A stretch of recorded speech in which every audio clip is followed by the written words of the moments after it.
নমস্কার প্রিয় ছাত্রছাত্রীরা, আবারও চলে এসেছি তোমাদের সামনে আগন্তুক ইউটিউব চ্যানেলটি নিয়ে। আজকের আলোচনা ইলিয়াস গল্প থেকে দুটো 3 নম্বরের প্রশ্ন উত্তর। 3-এর দাগে দেখো একটা প্রশ্ন রয়েছে, ক্রমে ক্রমে সব সয়ে গেল। সয়ে যাওয়া শব্দের অর্থ উল্লেখ করে উদ্ধৃত অংশটির তাৎপর্য লেখো।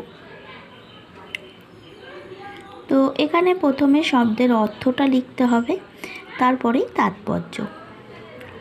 এবার দেখো 4 নম্বরে আর একটা 3 নম্বরের প্রশ্ন উত্তর তোমাদের জন্য নিয়ে এসেছি, যেটা আরামবাগ গার্লস হাই স্কুলে পড়েছে।